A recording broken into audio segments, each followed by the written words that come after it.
iniciamos este nuevo programa de El Cortejo está de vuelta con un profesor, con un tecundista, con un electricista, con un enamorador y con un cantante que tiene casi que doble nacionalidad. No es otro que nuestro gran amigo Derley Buacarán. Derley, bienvenido al Cortejo, hermano. Ya vamos a disfrutar de todo lo que nos va a delatar aquí. Claro que sí, con mucho cariño. Aquí estamos para servirles y vamos a disfrutar. Seguro que sí, hermano. Bueno. Aviso. Las opiniones de invitados no representan a Will Roth LLC, Utah, Estados Unidos. Este contenido es educativo y recreativo y no reemplaza atención profesional. Busca ayuda especializada si la necesitas. Nuevamente con ustedes en El Cortejo está de vuelta.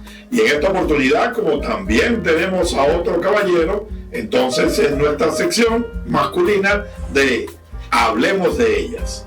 Y en esta, como les dije, en la antesala, es una persona, profesor graduado, otro graduado de la UPEL, pero en esta oportunidad de la Universidad Experimental Libertador, pero en esta oportunidad no del Táchira como fue el invitado anterior, sino de Barquisimeto, la UPEL Barquisimeto. ¿Y qué es lo que pasa con la UPEL de Maturín, la UPEL de allá de Caracas? Hay que traer el Chuli, tenemos que traer a las personas para que vengan más profesores aquí al estado de Utah. Y bueno, como les dije en la antesala, tenemos el honor de tener aquí a un profesor, aunque nació en uno de los 3 estados andinos, nació en Valera, estado Trujillo, pero se fue a los 4 o 5 años, él nos va a contar ahorita, hacia Barquisimeto, siguiendo a su abuelo, el cocinero, ¿no? Y después de allí, bueno, el crecimiento de su infancia en la ciudad del Chuli. El Chuli dice que él lo caía a piedra cuando estaban cerca de la 20, la 21, una de esas avenidas por allá en Barquisimeto. Y bueno, el hombre se graduó en el Politécnico, como le digo, en la UPEL, y además también se graduó de profesor de electricidad, en la parte de electricidad. Es como cuando decíamos, ahorita vamos a conversar de eso, pero antes había las escuelas técnicas. Yo vengo de la escuela, primero fue Escuela Técnica Los Chaguaramos, que fue con el profesor Luis Caballero Mejía, y después él formó el Politécnico, que lleva su nombre, y de cual, bueno, de ahí salimos egresados de ingeniero de sistema también, ¿no? O sea, venimos también de la escuela técnica. Lo que llamaba la técnica Los Chaguaramos, ahorita es la Escuela de Ciencias de la UCB, de la Universidad Central de Venezuela. Y bueno, y seguimos contando, y el hombre, bueno, buscando, como le gustaba buscar pelea allá en Barquisimeto, se metió a las artes marciales. Ya le vamos a contar ahorita. Y una de las escuelas más populares en Venezuela, como es la de Hooking King, ¿no?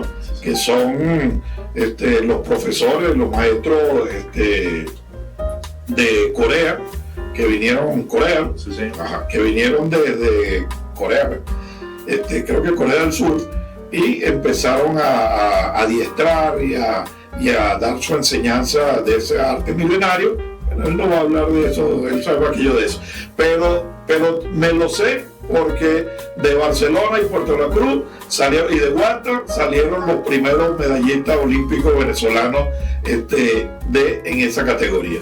Después de Morochito Rodríguez en 1966, cuando ganó el oro en boxeo, Pedro Gamarro se lo quitaron en el 76, en Montreal, y después vino Arlindo Gubella, aunque fue como exhibición, lo tomaron como exhibición, pero Arlindo Gubella fue el segundo medallista de oro venezolano, y Adriana Carmona tuvo 2, y después también Dalia Contreras.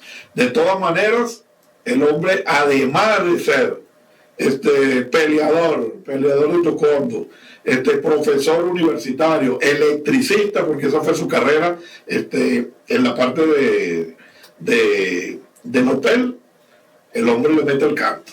Así pues, no me queda más que ya lo vamos a ver. Y el área mía, que es el área del despecho, el desamor. Imagínense ustedes cómo estoy yo aquí, aunque por ahí me tenía guardado algo del Chuli. Vamos a ver cómo pasamos esta velada aquí, este primer set que vamos a ver. Y bueno, bienvenido nuevamente Derley Guacarán con nosotros. Y bienvenidos al Corteo de Muchas gracias, Will. Bueno, de verdad, muy agradecido por esta invitación y bueno, con mucha expectativa, obviamente para llenarles un poquito de estas informaciones que tú me has estado dando en esta introducción y también con esa expectativa de tu programa, pues, porque de algún modo me llama la atención, estoy viendo ahí tu libro y siempre es importante conversar cosas entre hombres, pues a veces. Para hablar de ella, hermano, porque de verdad que nosotros, fíjate, es bien interesante eso que estás diciendo, Derley, porque tengo considerado, según todos los estudios que yo he hecho, me he metido en antropología, en sociología. La antropología es el individuo, ¿no? Y la sociología es la parte ya del grupo, ¿no? De masa, cómo ha evolucionado el hombre, pero no buscándole la doble vuelta, sino el hombre, el ser humano, pues vamos a poner, el ser humano, y definitivamente yo considero que somos el sexo débil. Entonces, por eso que ahora sí tenemos valor de hablar de ella, ¿me entiendes? Porque de verdad que todo lo que hemos hecho es en pro de dar el amor por el amor de una mujer. Claro, ¿No sabes claro. esa canción? Sí, claro que sí. Entonces, fíjate lo que hay muchas canciones. Sí, muchas canciones. Entonces, lo que tú me dices me parece bien interesante en el sentido de que lo que tenemos que hacer es hablar, conversar, generar conversaciones. Claro. Generar conversaciones, que es lo que nos puede fortalecer tanto espiritual como moralmente, para llegarle al ser más inteligente de la tierra, como son ellas. Sí, no cabe duda de que nosotros pues le debemos muchas cosas a la mujer. Ya de partida, pues nuestras madres son las que nos dan a luz, pues, y cosas que nosotros los hombres jamás vamos a poder hacer. Sí. Y eso pues se valora, se respeta. Y sí, muchas veces inclusive se dice que la fuerza que tiene la mujer cuando va a dar a luz, pues ni siquiera un hombre la tiene a veces, por más que pesas que hay cosas que hagan.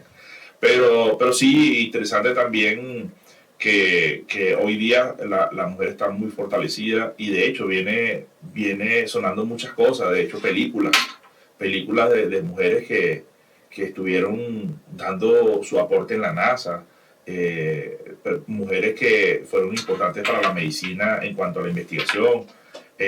Por lo menos a nivel de formación, te puedo decir que en la UPEL yo tuve grandes profesoras. Claro. Digamos, intelectuales en todos los ámbitos. No te voy a hablar solamente en electricidad a nivel de mi especialidad, sino profesoras que me dieron clases de epistemología, sociología, psicología.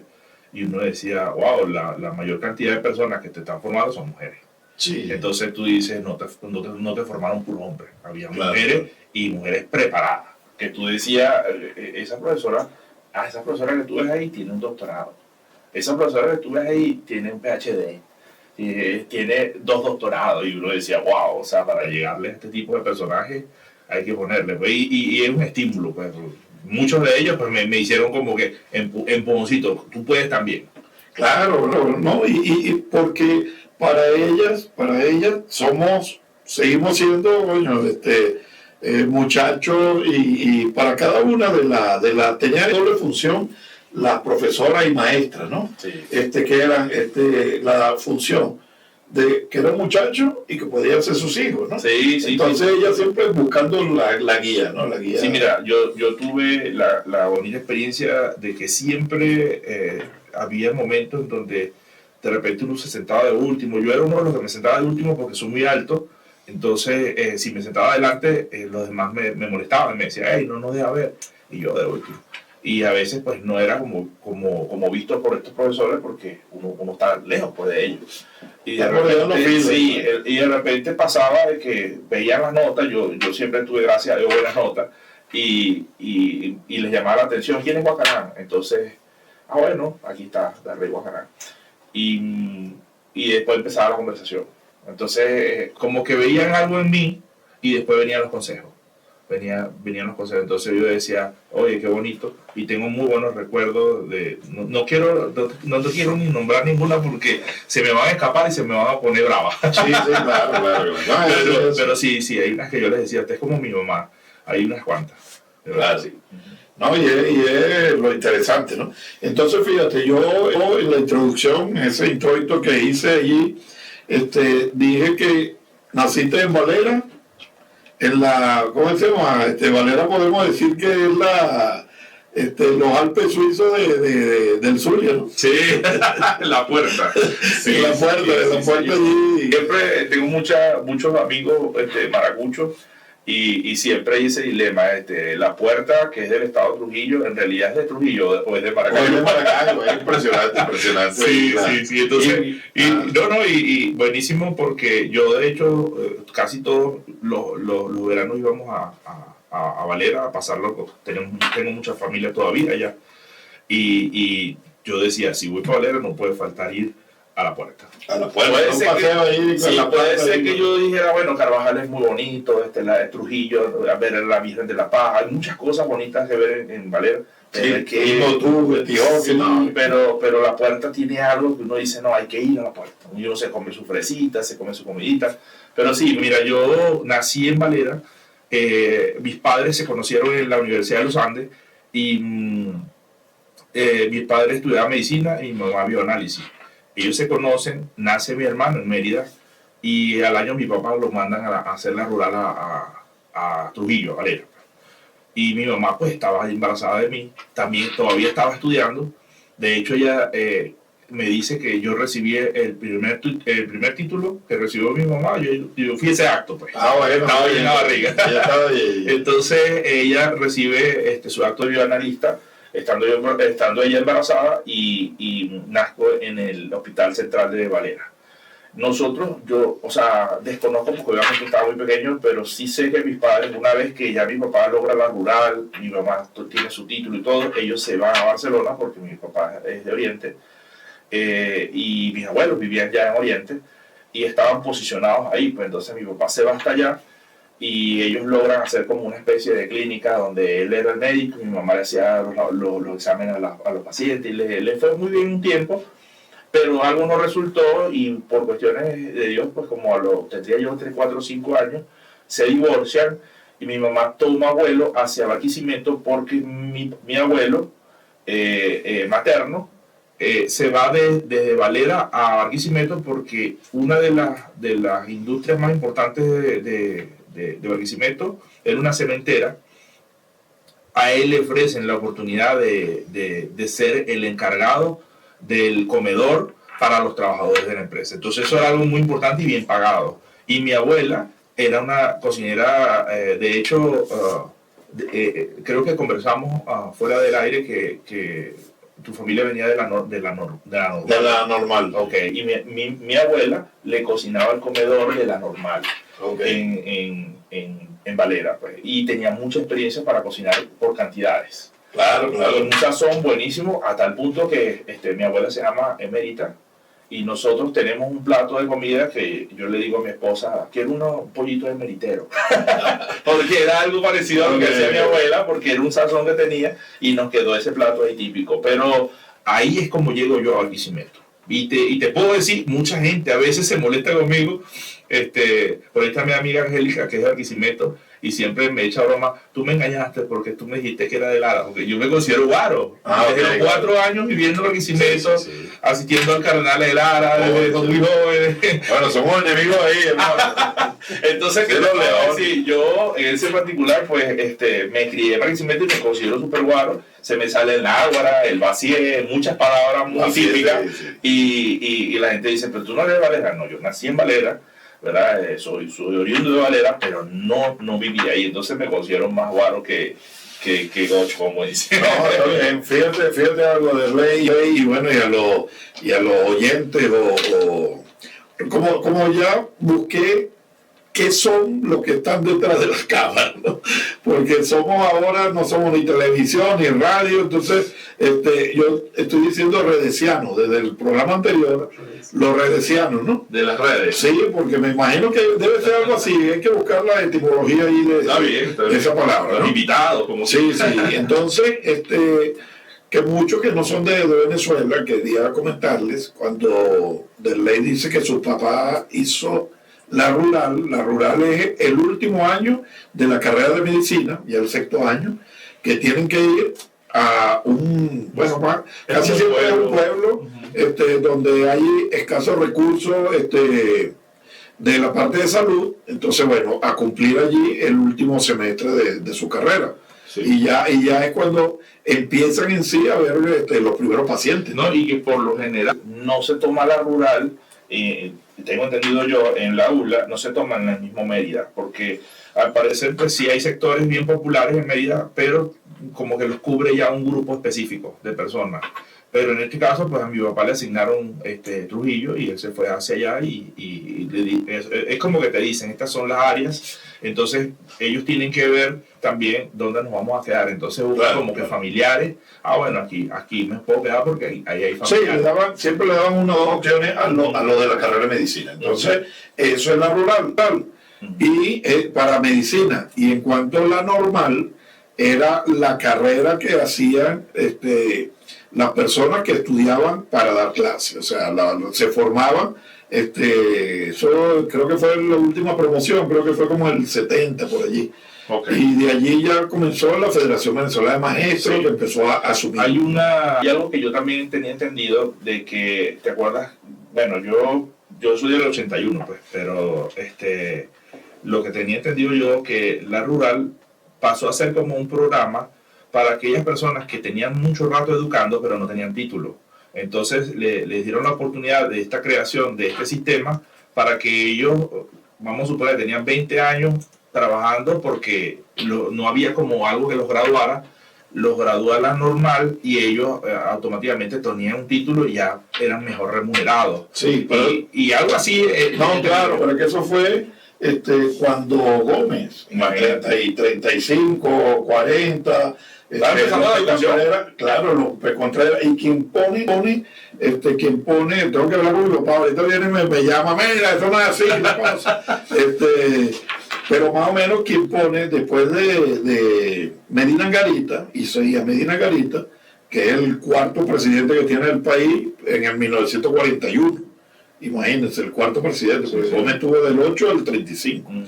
Y entonces, ahí es cuando ellos pasan de la normal, porque tienen que agarrar el poco de personas que estaban en toda Venezuela, vamos a formarla. Y viene la Federación Venezolana de Maestros, que creo que la fundó Luis Bertrán Prieto Figueroa. Sí.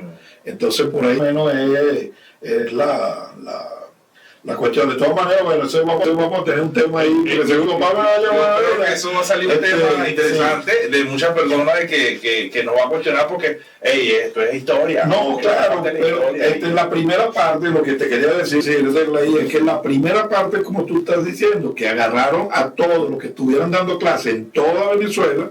Mire, usted está dando clases, ¿en dónde?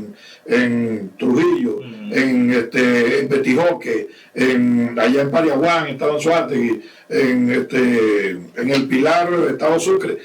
Entonces agarraron y tenían tantos años dando clases, le dieron su título. Así es. ¿Me entiendes? Y después fue, pero ya cuando viene mi mamá y mi papá, que se conocen en el Tigre, parecido a lo que pasó con ustedes, ellos venían de bachiller y sí se encontraron allá en el Tigre, ¿no? O sea, que empezaron a estudiar de bachiller. Sí, por eso es que cuando tú me dijiste, ahorita vamos a hablar ahorita de Barcelona. Ya. Entonces, la primera parte, bueno, quedamos con eso, nos hemos desviado. Imagínate que, bueno, yo lo he dicho en algunas ocasiones, imagínate, de Valera pasé a Barcelona y de Barcelona a Barquisimeto, y aunque viví poco tiempo en Barcelona, yo llegué diciendo cosas orientales a Barquisimeto. Imagínate la cantidad de bullying que recibía yo cuando le decía a un barquisimetano, pásame la chola ahí. Porque en Barcelona le dicen chola a chanclero. Sí. Entonces, cosas como esa, la gente se burlaba y yo no les entendía, pero me recuerdo de que no se da. Fíjate, Chola se le dice en Oriente, chancleta allá en el centro, y cotiza se le dice en Maracaibo. Sí. Entonces el mismo producto tiene tres. Sí. Bueno, mira hermano, entonces allí comenzó usted en Barquisimeto, me puede decir que fue su primer opinino. Sí. ¿O no? Sí, ahí realmente te puedo decir que cuando yo empiezo a formarme en la escuela, ¿verdad? Ahí inicio yo, a los 8 años inicio las artes marciales. Y sí fue algo, no, aunque no lo sabías, lo dijiste ahí como a pegar, como dicen, sí llego a las artes marciales por una pelea. Y esa pelea pues salí muy mal, y quien me separa de una pelea, un buen amigo llamado Joseph, todavía me acuerdo de él, Espinosa firmaba él. No sé más nada de él desde ese entonces, creo que no lo he vuelto a ver, pero Joseph me separa de una pelea donde yo tendría 8 años y el niño que me estaba golpeando tendría 13 años, era más grande, pero estudiaba conmigo, él era como un repitiente. Okay. Entonces yo recuerdo que fue algo como que lo delaté con la maestra, y entonces te dijo, me delataste, nos vemos afuera. Y lo cierto que el hombre me dio una golpiza, y ya alguien sabía que él practicaba taekwondo. Y Joseph me separa, y él se pone así como enfrente, como que, dale conmigo pues. Y el muchacho no quiso pelear con él. Y yo no entendía. Entonces él me abrazó, me separó, y me dijo, yo te voy a llevar a un sitio donde vas a aprender a defender. Y a ese día, hasta el sol de hoy, yo tengo 44 años. Bueno, pero fíjate, de verdad, que te iba a comentar eso, porque la pregunta, lo que pasa es que se adelantó ahí la cuestión. Te iba a preguntar ¿qué llegó primero? Porque me había hablado también de la parte del canto. Entonces, ¿qué llegó primero? El taekwondo, con esa pelea que tuviste. El canto, porque ahorita no va a echar el cuento de ahí. O la parte, la seducción, no tuvo ninguna novia en todo ese trayecto. No, y por eso, bueno, iba como hacerte el intro, porque realmente cuando me pasa esto lo de la pelea, pues yo estaba muy muchacho, pero sí hubo como unas cositas ahí en esa edad, como tendría yo tengo una experiencia cuando cumplí creo que como 9 años, que tenía una vecinita, y me acuerdo de la vecinita cuando soplé la vela, ahí me tiró un beso en la boca. Oye, hermano. Y yo quedé loco porque se llamaba María, como decía la canción, apágame la vela. Pero yo quedé loco, me regaló ese beso ahí de cumpleaños, y yo quedé sorprendido porque también era más grandecita que yo. Ponte tú como 2 años más que yo, y yo no me lo esperaba, porque era una vecina ahí. Definitivamente usted le gustaba la pelea con el más grande. Sí, definitivamente. y ahí, bueno, digamos que fueron como esos besitos así inocentes, pero yo todavía no tenía esa malicia. Pero en cuanto a los inicios, el canto llegó más tarde. A mí siempre me gustó cantar, me llamaba la atención, pero yo como que no me la creía. Pero a mí, te voy a decir por qué me gusta el canto. Mi papá toca la guitarra y canta fabuloso, muy bien. Y toda la familia de mi papá, hermanos, todos tocan algún instrumento, o 4, guitarra, y cantan. ¿Okay? Tengo una tía que canta, tengo tíos que cantan, trabajaron en orfeones, en cuestiones musicales. Mi papá, aunque estaba divorciado de mi mamá, tuvieron una muy buena separación y eran muy buenos amigos. Cuando ellos llegaban o sea, mi papá llegaba a hacernos visitas anual, porque mi papá vivía en Caracas. Luego que ellos se separan, mi papá se viene de Oriente a Caracas, y su vida de médico la hizo en el Llanito, en Caracas. Y en las vacaciones, él venía, en los agostos, venía 2 semanas y se quedaba con nosotros, 1 semana. Y toda mi familia lo conocía y le decía, hey, regálanos una cancioncita ahí. Y él sacaba de su estuche la guitarra. Siempre la llevaba entonces. Y se tiraba su bolerito y su ranchera. Y es muy bueno con la guitarra, muy bueno. Y yo lo escuchaba y ya a mí me causaba mucha admiración. Entonces cuando él se iba, yo no lo hacía delante de él porque yo sentía que lo hacía mal. Pero cuando eso yo me ponía a imitarlo. Entonces yo decía, pero ¿de dónde saca mi papá estas canciones? Empecé a darme cuenta que lo que él cantaba eran canciones de Pedro Infante y de Javier Solís. Y una que otra de Jorge Negrete. Oye. Y eran o sea, yo empecé a buscar, ¿dónde puedo conseguir esto? Entonces ahí es donde los viejos discos. Yo pura cortavena, como decimos nosotros, hermano. Puros viejos discos de LP, y mi mamá de hecho los tenía así, los long play, y después los cassettes. Entonces, yo siento que pude haber comenzado antes, pero yo tuve un hermano que me hacía mucho bullying. Y él me decía, tú no vas a cantar nunca como mi papá, tú cantas muy feo. Entonces yo lo trataba de hacer y yo sentía que lo hacía mal y por eso como que no me especializaba.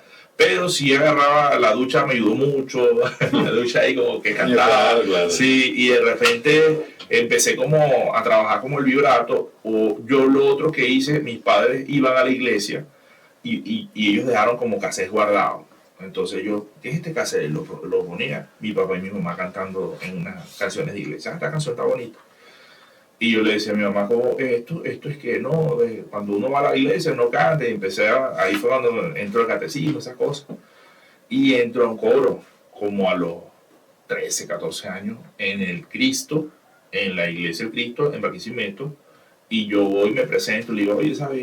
Yo no soy muy profesional, pero quiero cantar. Y de repente yo dije, aquí hay alguien que a lo mejor me enseñe la guitarra.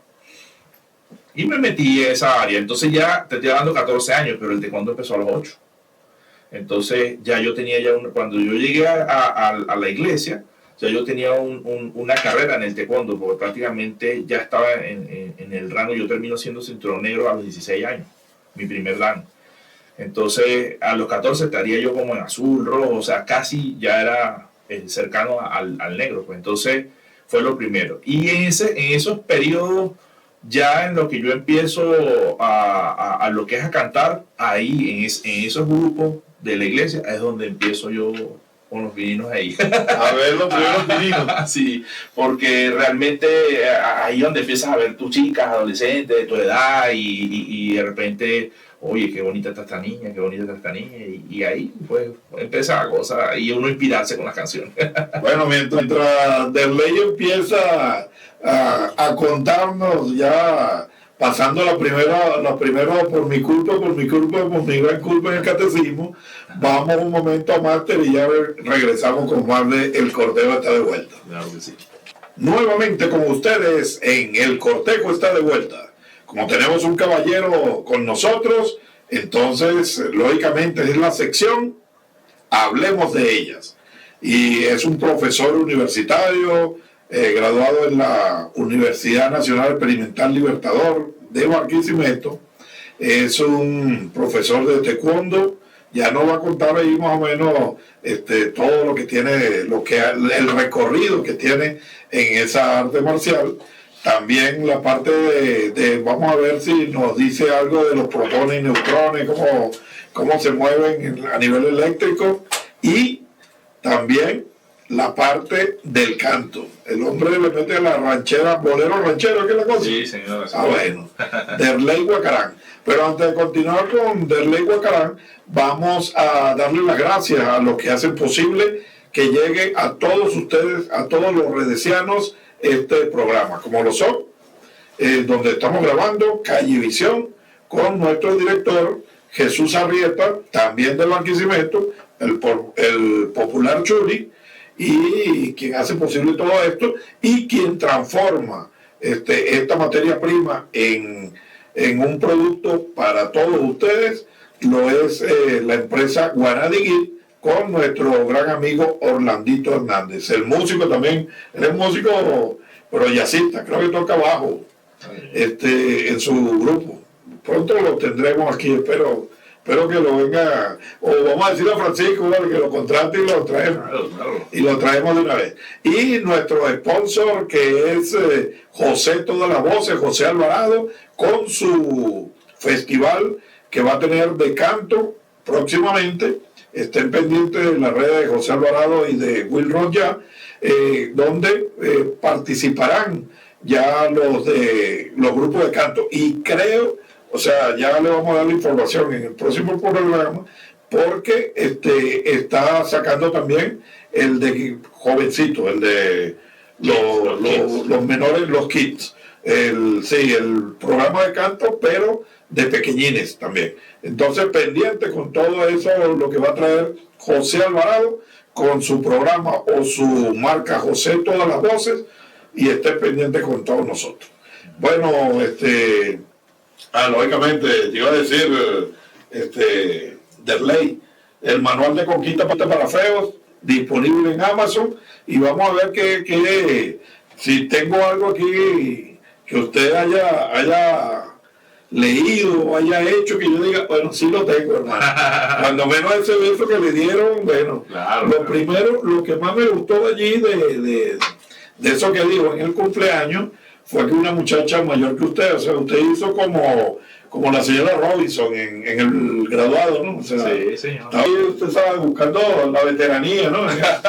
Sí, de verdad que fue una experiencia. Y te cuento que después se repitió, tuve como esa experiencia cuando... ¿Pero con la misma chica? No, con otra chica. Recuerdo que cuando tenía 15, tuve una novia de 18. Y después que tuve esa experiencia, más adelantito, también tuve una novia que tenía 10 años mayor que yo. O sea, hermano, usted lo que siempre buscó fue, ¿cómo se llama? Pulirse en la vida. Sí, o sea, de verdad que a veces pasaba de que, no sé, son experiencias. Yo siento que cada experiencia fue bastante bonita y no reniego de ninguna. Lo que sí te puedo decir, ahorita que leí, te escuché hablar del título de tu libro, está muy bueno, llama bastante la atención. Recuerdo que yo tenía bastantes complejos y estos complejos se daban porque a veces entre las mismas familias de repente te comentaban o no eras como el más seductor o el más bonito, ¿me entiendes? Entonces yo sentía como que yo me miraba en el espejo, me veía de una manera, pero la gente me veía de otra. Entonces llegué a tal punto que te puedo decir que entre los 14, 15 y 16 tuve mucho acné. Y me sentía como bastante frustrado. Yo decía, wow, no voy a conseguir como la chica ideal, pues. Y sí tuve como que enamoramientos así cercanos, tuve como novia. Mucha timidez, ¿no? Mucha timidez, claro, porque sentía que siempre me iban a rechazar. Que iba a ser rechazado. Entonces, bueno, yo lo que opté fue como fortalecerme entre el estudio, el mismo canto. A lo mejor por ahí hubo algo de seducción porque ya yo estaba aflorando algo de voz. Y te digo que inicié lo del canto como a los 14 porque ya yo venía cantando entre los 12, 13 en la iglesia, pero yo estaba en un coro y yo no resaltaba como solista. Pero yo sentía que ya la voz mía tenía vibrato, ya tenía algo ahí. Y recuerdo que en una fiesta familiar estaba mi papá y yo le dije, quiero cantar una canción. Y todo el mundo así como que, ¿sí? ¿Quieres cantar una canción? Y yo sí. Y me lancé una canción, no me recuerdo exactamente cuál, pero me recuerdo que era de Javier Solís. Y cuando la canción... Ya sonó... ¿Eso se llama? ¿Cuatro Sirios? Puede ser la de Cuatro Sirios. Y de repente me lanzo la canción y todas mis tías y todo el mundo quedó así porque yo no había cantado públicamente. 14 años recuerdo que tenía. Y tiene una línea ahí de Cuatro Sirios más o menos. Claro. Sí. 4 cirios encendidos hacen guardia a un ataúd y en él se encuentra tendido el cadáver de mi amor. Después damos lo demás. Yo iba a pedir un tercio para la gente, hermano. Ya iba a decir, oye, me recordó a Chucho Reyes y a Jesús allá cuando jugamos truco en Barcelona. Sí, las canciones. Sí, buenísimo. Y bueno, yo ahí me lanzo esa y ya después casi que nos tirábamos un pique mi papá y yo las encuentro. Mano a mano. Sí, mano a mano, cantaba una llora y él se sintió bastante orgulloso en ese momento y tampoco no se lo esperaba, pues. Y total que ya luego que mi papá se devolvía a Caracas, porque él vivía en Caracas, a toda la fiesta estaba yo solo. Bueno, ya. Entonces me apoderaba yo de las canciones de familiares y de repente me empezaban a invitar. Y probablemente con todo el acné, por ahí vino esa cuestión con esta chica. Y te cuento que yo sentía que había algo ahí, pero yo no sabía si me iba a rechazar porque tenía 3 años más que yo y era hermosísima. Y yo decía, no sé si me va a prestar atención porque yo la veo muy bonita y resulta que terminé dándole un beso en la misma iglesia, me acuerdo yo. Y, y resulta que nos hicimos novios y una muy bonita experiencia. Fueron cortos 6 meses, pero fue muy bonita la experiencia. Y bueno, ahí fui con, no sé, yo creo que por ahí vino algo con el canto, a lo mejor, porque no creo que haya sido con la cara. Pero agarré un poquito de ánimo porque yo después dije, oye, pero si lo logré con ella, puede pasar con otra persona. Y ya cuando tenía como 17 años, entro a la universidad a los 17 años. Parece mentira, cuando entré a la universidad yo todavía tenía pronunciado acné. Y ya como entre los 18 se me quita. Y también tuve pues noviecitas universitarias pues. Yo termino casándome con mi actual esposa, que tenemos 20 años de casado, luego que nos graduamos. ¿Ah, sí? O sea, tuve novia en la universidad, ¿verdad? Pero luego que... Pero ella estudió ella también estudió en UPEL, pero otra carrera. Okay. Y nosotros nos graduamos en el 2006, como deciste en julio, y como al mes, en junio, perdón, y al mes nos hicimos novios nosotros. O sea, que no fue como mi novia de la carrera, no. Entonces se lo veía, pero no. Sí. Ese es un cuento bastante interesante que nos echaríamos 2 horas, pero. Bueno, vamos a pedir más y seguimos aquí. Y con canción, imagínate. No, pero fíjate algo, Derley. Estamos con Derley Guacarán, oriundo de Valera, Estado Trujillo, y de una de las 3 ciudades andinas que tenemos en Venezuela, ¿no? De ahí nace la cordillera de los Andes. Ahí exactamente, en el estado de Trujillo, nace la cordillera de los Andes en el norte. Y de ahí se extiende a Colombia, después se va por Ecuador, Bolivia, y sigue hasta Chile y termina allá abajo en el Cabo de Horno, por allá, ¿no? Sí. Por allá termina allí. Sí. Y entonces estamos conversando con él. Y dijiste algo bien interesante de la adolescencia, porque nosotros, y eso es parte de lo que yo reflejo en el libro también, porque es la experiencia del niño cuando se empieza a desarrollar, a formar. Es lo que pasa con nosotros. Nosotros tenemos varias características, cambiamos un poco la voz, pero también nos explota todo el acné, ¿se entiende? Y de ahí nos sentimos, pero de verdad, como decía el cuento de Hans Christian Andersen, ¿no? El patito feo. Nos sentíamos, o sea, rechazados por todo. Sí. Y más los bullies que teníamos alrededor, porque eso pasa mucho en Venezuela, pues, ¿entiendes?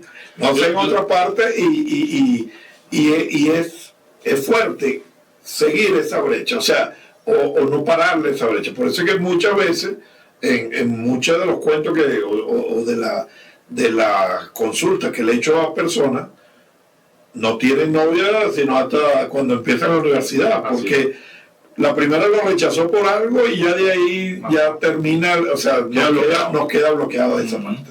Sí, no, y a veces pasa que con ese bloqueo, a veces hay personas que terminan hasta casadas porque la mujer es la que lo seduce, ¿me entiendes? No, eso es lo que pasa. Ajá, eso es lo que pasa en la mayoría.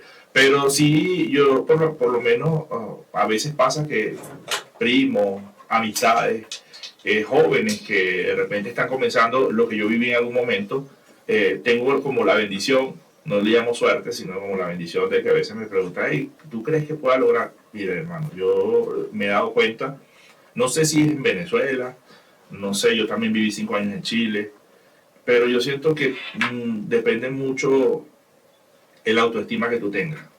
Pero no, he visto mujeres hermosas, las más hermosas que te puedas imaginar, con tipos horrorosos, y no lo entiendo. Pero hay cosas que al final tú las terminas aceptando y entendiendo el por qué. Porque el Señor es una buena persona, un buen profesional. No sé si es porque nosotros, yo me considero del grupo Los Feos, yo no me considero de los seductores, Brad Pitt, no. Pero nosotros como que buscamos la manera de que, ok, si no tenemos el físico de caer a primera vista, como un rubio, ojos azules, entonces vamos a buscar fortalecer. Entonces yo por lo menos decía, bueno, voy a darle duro con el canto, pero también voy a hacer ejercicio. Y si se me presenta una situación en la que la persona la tengo que defender, vean que usted es un caballero. entonces yo salgo adelante, pero lo voy a hacer bonito, ya. O sea, neutralicé. O sea, usted fue un campeador. Sí, eran cosas que uno decía, bueno, realmente, y lo mismo me pasó hasta con los estudios. Yo siento que de repente en bachillerato no fui el mejor estudiante, pero te puedo decir que de los 5 años del bachillerato, 2 veces fui a reparación. Y entonces, sin tener tutores ni nada, pues mi mamá trabajaba todo el día, mi papá estaba en Caracas, no vivía con nosotros. Y hay papás que de repente ayudaban a sus hijos y estaban haciendo tareas, pero a mí me tocó solo. Y en ese particular, pues pasa algo parecido pues, con los estudios, que tú dices, wow, si de repente tengo el apoyo de alguien, salgo adelante más rápido.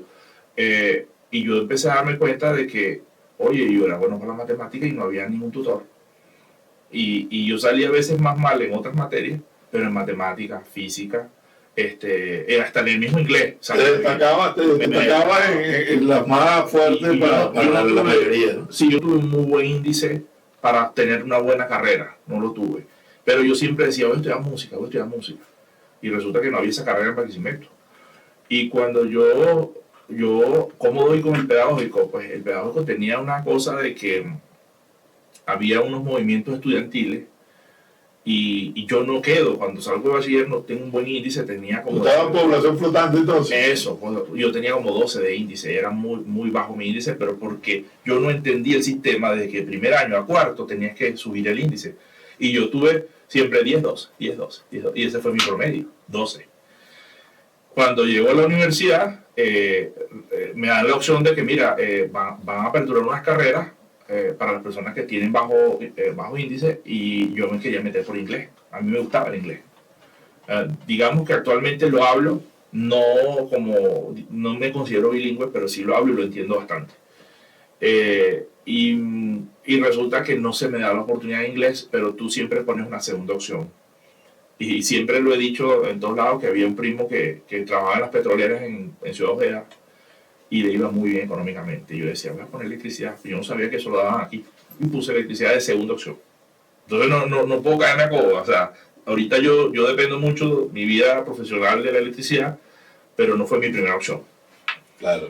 Y tantas opciones que te daban, ¿no? Yo ni recuerdo la tercera, pero no había música. Lo cierto es que quedo en el listado de electricidad, no quedé en inglés. Y ahí empiezo yo como que, yo voy a hacerlo desde el principio bien, porque ya ahí es como que un restart. Sí. Ahí tú no es que vas a depender de lo que hiciste en bachillerato. Ya ahí arranca de cero, ¿no? Y tengo una anécdota muy buena, te la voy a tratar de resumir lo más que pueda. Pero me pasa de que yo empiezo la carrera, pero alguien me dijo, al tercer semestre pásate para inglés. No veas la materia de la especialidad. Voy donde mi tutor. Claro, en la básica, cuando termina la básica. Y el tercer semestre te cambias. Yo voy donde mi tutora y le digo, ¿sabes qué? Profesora, yo no voy a ver la especialidad porque yo quiero estudiar inglés. Y ella me dice, claro, ella estaba protegiendo su especialidad. Claro, sí. Y me dice, cada alumno tenía que cuidar. Un asesor decía, no, vamos a hacer lo siguiente. Estudia los 3 semestres todo. Y si te va mal, te cambias. No pasa nada. Así tú salgas mal y quiebres las materias, tú te vas a poder cambiar. Me dice, ¿en serio? Sí. Pero no me va a dañar el índice. No sé. Yo siento que hasta me engañó en eso. Y resulta que yo me quedo y las primeras 2 materias eran de la especialidad para entrar a circuito, era matemática y física. Y yo me fajo a estudiar. Busqué una tía que me explicaba, era muy buena en la matemática, y había grupos de estudio, yo me sentaba con los que ya la habían repetido y la estaban viendo otra vez, y de repente se iban los muchachos, mira, hoy es viernes, vámonos para la placita a tomar, y yo me quedaba en la biblioteca, y le di, y viene el primer parcial, 25 puntos matemática y 20 puntos el de física, y todos los 2 venían la misma semana. Siguiente semana, éramos 27 compañeros que entramos juntos en la carrera. Siguiente semana vienen las 2 profesoras, venimos a hacer una reunión con ustedes. Sí, lo que pasa es que pasa algo, hay algo que está muy raro aquí. O la misma persona sí estudió, la única persona que aprobó estudió, o Se copió de todo. Sí, no sé, fue muy experto se copió la 1 de la 2 de B. Y resulta que yo ahí me doy cuenta de que yo dije, no, ella dice, fue una niña, dice ella. Y yo dije, reprobé. Entonces, al final ellas hablan y dice, ¿y quién es la persona que aprobó? Dice una muchacha, la señorita Darley Guacarán. Yo digo Darley, algo así, Darley Guacarán. Y yo estaba como de último, yo soy Darley Guacarán. ¿Es usted? Sí. Bueno, había aprobado sobre 25, saqué 23.5. Wow. Y en la de física saqué 16 sobre 20. Las dos las aprobé, pero yo me lo propuse. Y ahí es donde quiero entrar, de que entre la espinilla, lo flaco y la cosa, nadie me vio. Pero después que yo pasé esas dos claro. Por algún lado se tenía que empezaron, hola mi amor, podemos estudiar. Ahí es cuando tú ibas caminando, mira, ¿dónde vas a estudiar? Ahí empezó a ver. Es que el pizarrón, ¿no? ¿Ustedes no lo practicaban? Sí, el pizarrón acrílico. Sí. Ahí empezó el poder de la seducción.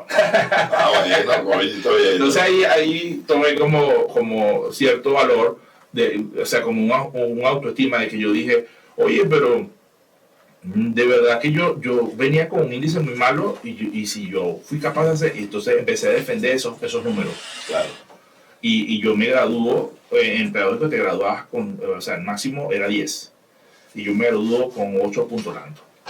Ese fue mi índice de graduación. Para resumírtelo, pues realmente me considero que fui uno de los mejores. De los 27 nos graduamos 2 personas juntos, de la misma corte. De la misma, sí. Y a los 6 meses que yo salgo de la universidad, una de las profesoras, que siempre digo que es como mi mamá, la profesora Ana de Garagoso, una muy buena profesora, todavía está, creo que dando clases en la Yacambú. Y ella me decía, usted va a dar clase y usted va a ser profesor de la universidad, y me motivó mucho. Y a los 6 meses, yo con 24 años, dando clases en el pedagógico. Yo llegaba al salón, literal. Muchos te saludaban, gente que había estudiado conmigo. ¿Cómo estás? ¿Qué estás haciendo aquí? Vengo a dar física. ¿Me vas a dar clase? Y empezaron a estudiar conmigo. Sí, entonces me tocó darle clase a compañeros que estaban atrasados en la especialidad. Y les tuve que dar clases, pues. Entonces yo, bueno, muy diplomático, traté de manejar la situación, pero fue una bonita experiencia también, pues. Eso fue en el 2006, entré como en el 2007 a dar clases, y en el 2009 viene un concurso y entro como profesor ordinario. Ya ordinario. Y ahí me especializo en las instalaciones eléctricas residenciales, di muchas materias, di física, circuitos 2, tablero, ¿verdad? O sea, tengo mucha experiencia y eso me llevó a que, por la situación política de Venezuela, cuando llego a Chile y ya tomo la decisión de quedarme, porque en un principio yo pensaba como que estaba dudoso, a lo mejor me devuelvo, pido una licencia en el OPEL. Yo estaba pasando por un problema en la columna, y como mi papá ya estaba viviendo en Chile y ejerciendo como médico, me refirió a un colega de él y me iban a hacer una operación en la columna. Entonces terminé quedándome y mis primeros pasos en la industria, llamemos así, de eléctrica fue en Chile, porque yo estaba trabajando como educador. Okay. Pues el pedagógico de Barquisimeto tiene un área que llaman educación técnica y forma profesores de electricidad, de mecánica, agropecuaria, educación comercial, que es donde es mi esposa, y electrónica. Luego, parece mentira, después no sé, de que yo me gradué y años, abrieron la carrera de música. Bueno, vale. A lo mejor en honor, a lo mejor vienen y ponen ahí una concha acústica a tu nombre. No, y mucha gente me decía, pero ya tuviste las generales, puedes estudiarle y tal.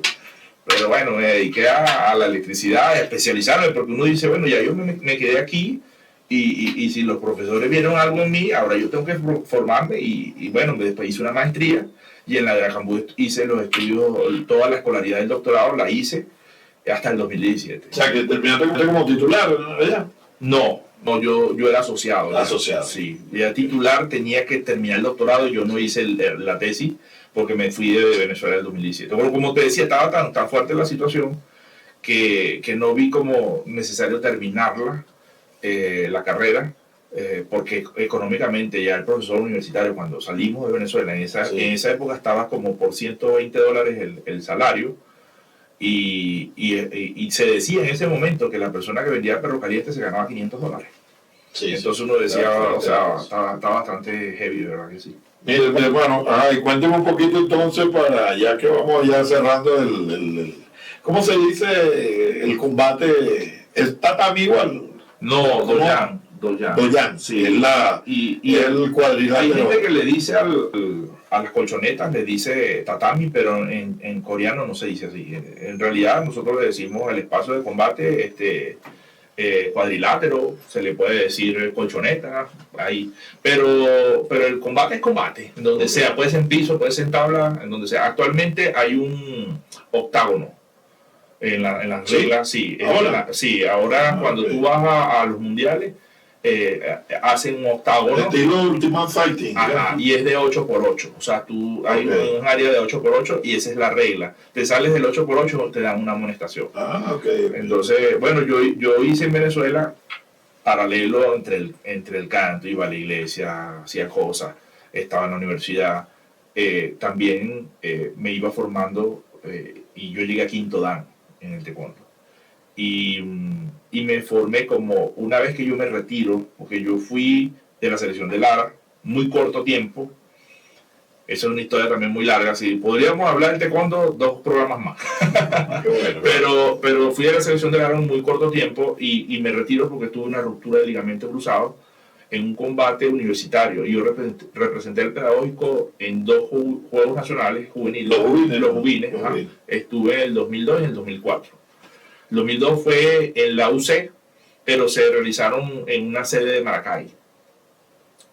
Pero la medalla... Nadie, me imagino, la Universidad de Carabobo. Sí, y la medalla yo la tengo, es una medalla de bronce, me gané una medalla de bronce ahí, fue de la Universidad de Carabobo, pues era como el escudo de ellos. Y la del 2004 tuve la suerte, digo la suerte porque fue en la UCLA fue sede y me sirvió para desfilar dentro del estadio Barquisimeto, que es donde juegan los Cardenales. Entonces uno se sentía como que ¿Era Antonio Herrera Gutiérrez? Sí, señor, ahí mismo. Entonces esa fue pues una bonita experiencia y yo y yo me lanzo ya cuando me retiro así formal como atleta, me lanzo al ruedo de los referees. Y ahí empiezo una carrera. En 2004 empecé yo como referee, hice mi primer curso de arbitraje y empecé a viajar por toda Venezuela. 2017 llego yo a Chile y 2018, un año después más o menos, empecé la carrera de referee, o sea, nacional igual, pero ya la Federación de Chile nos adopta porque este es un deporte mundial. Y entonces entre federaciones se conocen, se maneja esto de que es algo universal y te respetan tu rango. Y llegué a Chile y la Federación Chilena me adoptó como un referee nacional de ellos y también me vacilé unos cuantos viajes por todo Chile.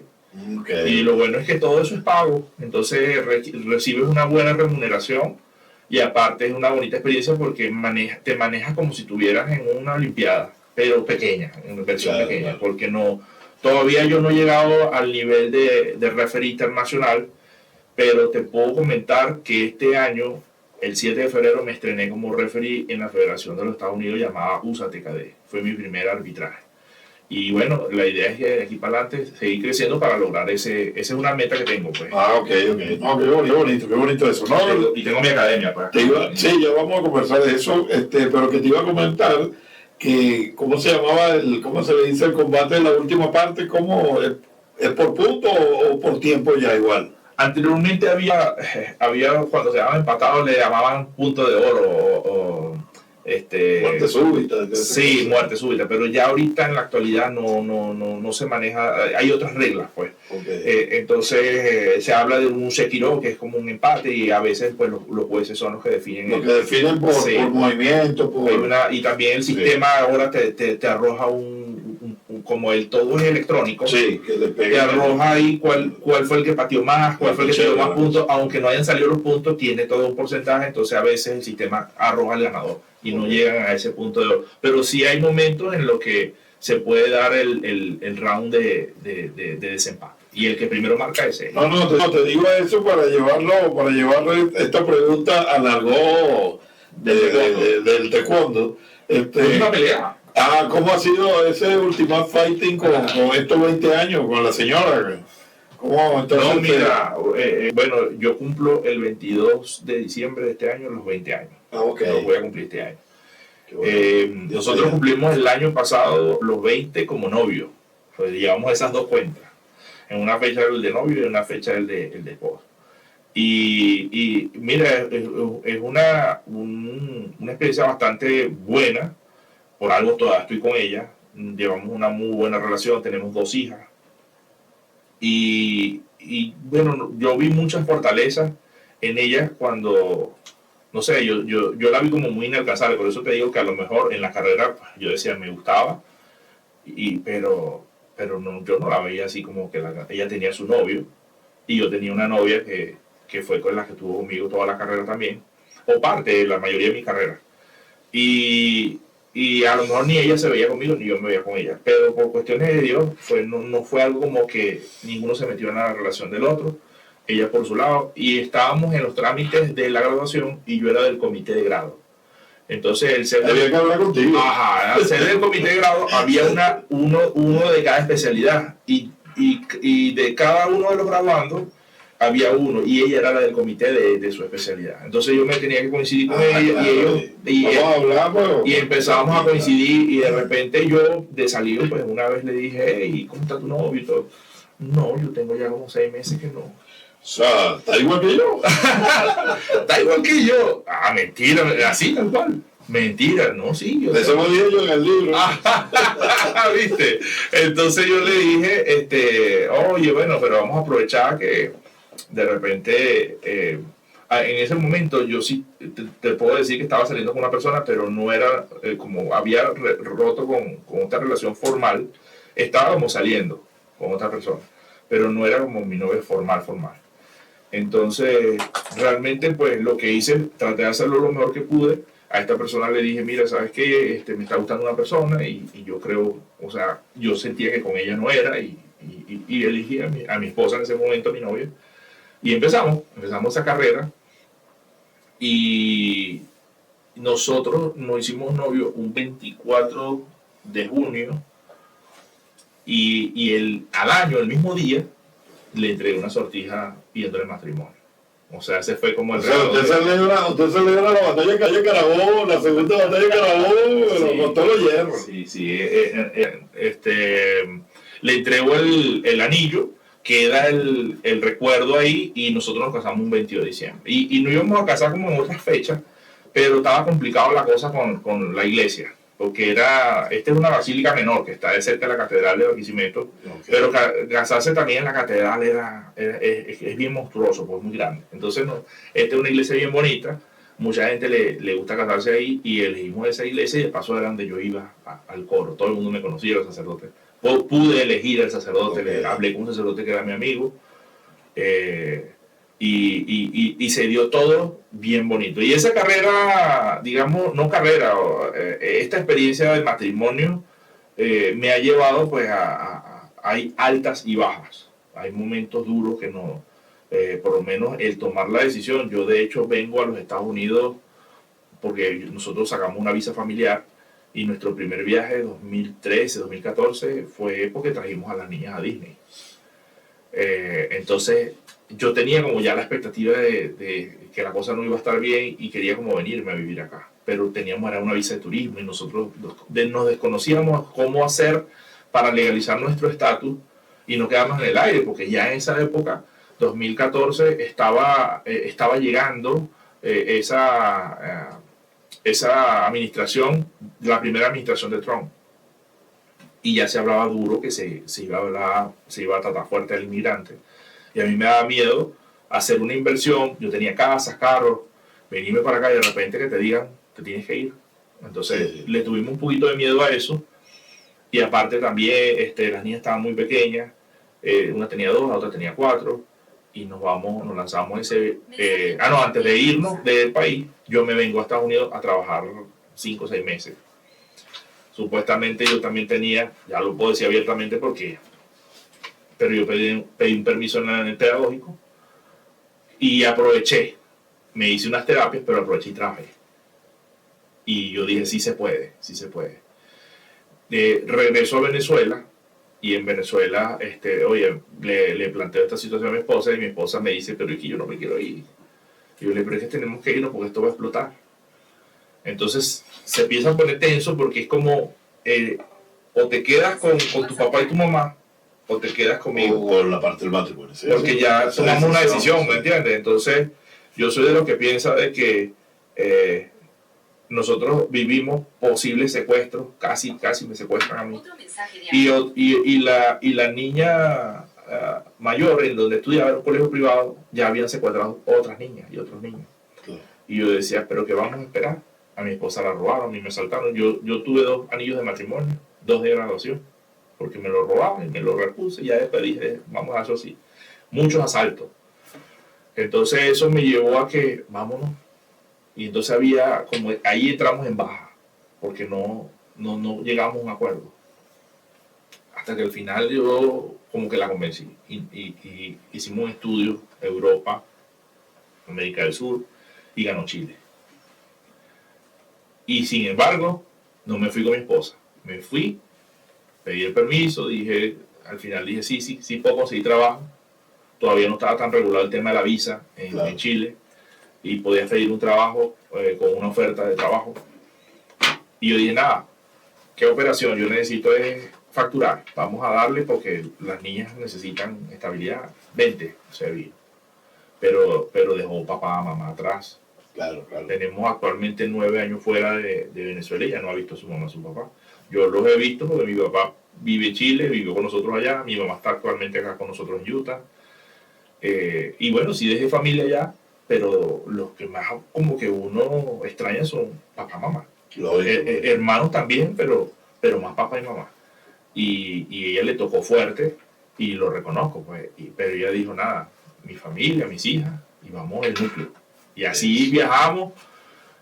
Nos tocó duro porque ya dejar a Venezuela es dejar la profesión. Ambos tenemos maestría, ambos estudiamos la escolaridad del doctorado y tuvimos que dejar todo eso atrás porque no es que llegas tú con el título y te dice venga acá y usted va a trabajar en esta universidad. Claro. No, es un compendio de cosas y la economía, aunque está mejor, no termina de estabilizarte tú porque estás empezando otra vez de cero sin título.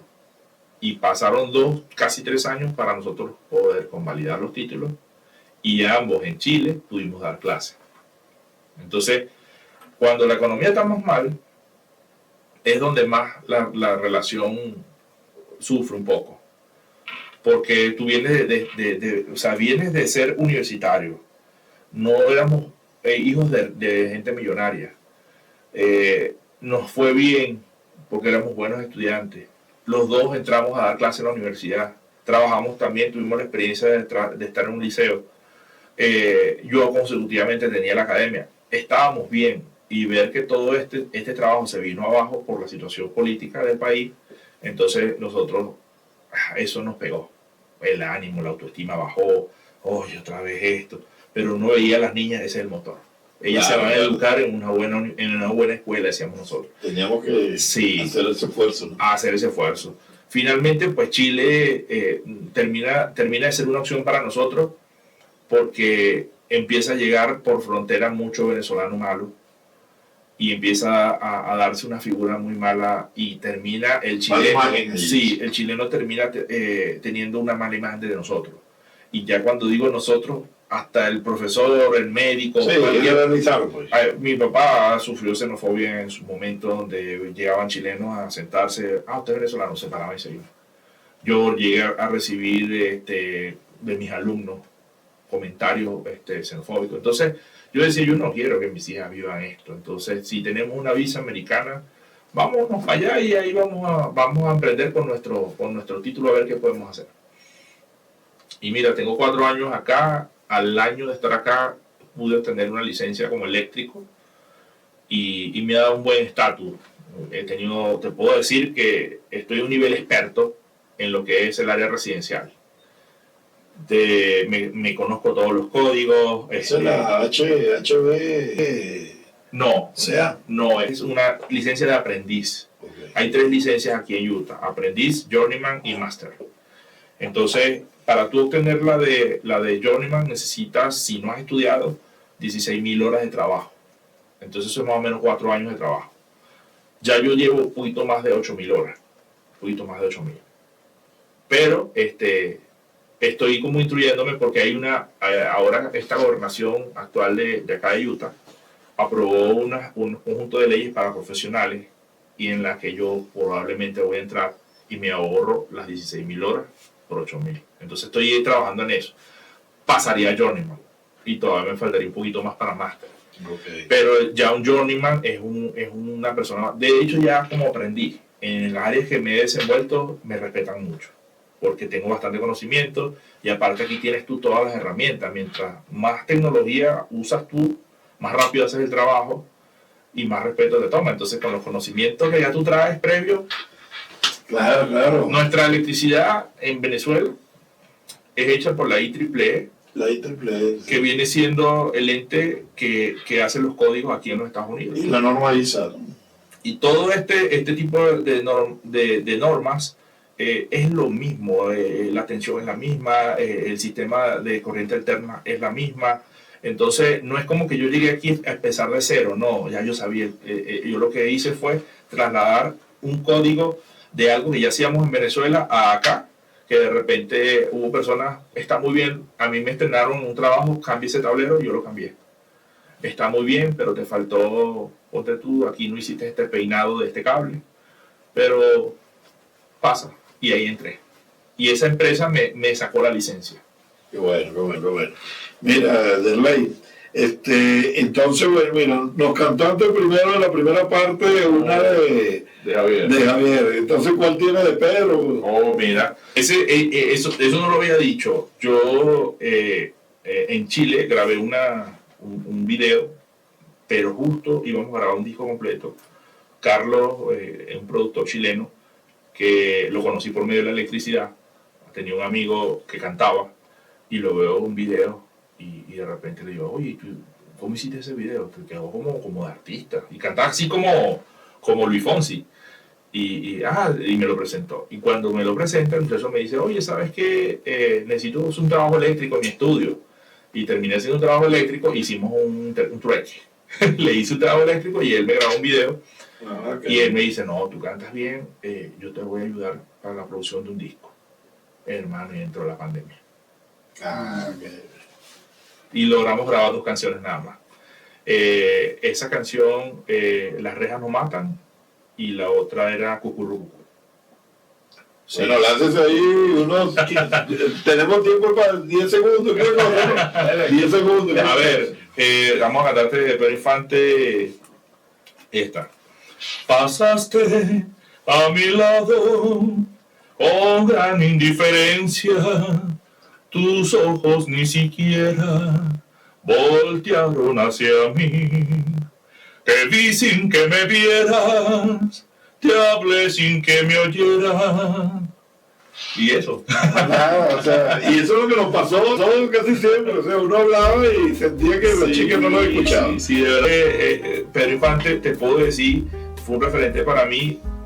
En la época que yo estaba adolescente, pasaban todas las películas de él en venezolana en televisión cuando servía. y de verdad, yo quedaba impactado. Yo quedaba impactado de esas películas en blanco y negro, pero cómo me hacían llorar, me hacían reír y te inspiraban a cantar. Yo decía, ¿qué canción? Y yo agarraba, ponía las caseteras y le daba los botoncitos para que quedara grabada la canción, y de repente salían las propagandas, pero no importa, porque tú no tenías el acceso del disco original y la cosa. Sí, sí. Y para mí, pues, Pedro Infante fue un referente. Y llegando aquí de Chile, salto para acá, yo dije, voy a hacer algo distinto, porque estamos en una zona muy mexicana y Utah está lleno de mexicanos. Y yo dije, es que las lenguas grandes siempre me lo han criticado desde que estoy en Venezuela. Es que eso no, como que no te pega con la ranchera, dice la gente. Y yo dije, bueno, ahora me llamo Javier Infante. Él se hizo un macho ahí. Sí, entonces, porque de verdad que uno de mis referentes es Pedro Infante y Javier Solís. y la gente pues se ríe, porque yo me presento o me presentan las personas que me han presentado a Ben Infante y dicen, wow, ese nombre está bueno. A lo mejor hasta creen que yo me llamo así, pero es mi nombre artístico. Yo dije, este es mi nombre Tú artístico. hiciste como Alfredo Sánchez Luna, que ese señor cuando empezó a cantar, viene y cuando le dice, mire, usted canta muy bien, pero ¿cuál es su nombre para cantar? Alfredo Sánchez. No, mira, está Magdalena Sánchez, está el Diamante Negro Luis Sánchez. Bueno, Entonces, tiene que cambiarte el nombre. Entonces dije, bueno, a mí me gusta Carlos Gardel. Entonces digo, bueno, voy a poner el Sa de Sánchez y el del de Gardel. Entonces, Alfredo Sadel. ¿Entiendes? Entonces, Alfredo Sadel viene por ese cambio. Entonces, bueno, usted está haciendo igual. Ojalá que el mío resultado igual. Mira, de verdad que muchísimas gracias. Pues, Y lo del taekwondo lo vamos a dejar para los programas deportivos, porque claro. Seguimos aquí en Callevisión con varias cosas. Tranquilo, no problema. Y ahí a la orden, cualquier cosita, de verdad que agradecido. Un tema bastante interesante lo de tu libro. Cómprenlo, está ahí en Amazon, ¿verdad? Claro. Eso, hay una cosa que yo aprendí para cerrar como profesor. Yo decía, yo me gradúo y no estudio más, y resulta que después me di cuenta como profesor que mientras más libros lees, más se expande la mente. Y eso lo aprendí en filosofía, el amor a la sabiduría. Así es el significado etimológico de la filosofía. Entonces yo dije, hay que seguir leyendo libros. Hay muchos libros que te educan. Pues. Sí, que no importa el tema, no importa, pero que lean, eso es lo más importante. Siempre es algo interesante que leer y leer. Bueno, con esta frase educativa de Ley Guacarán y la mía, nuestro pensamiento final, como siempre, valora lo que eres para que puedas dimensionar lo que haces. Will Roth. Nos despedimos hasta una próxima ocasión de El Cortejo está de vuelta. Gracias, hermano.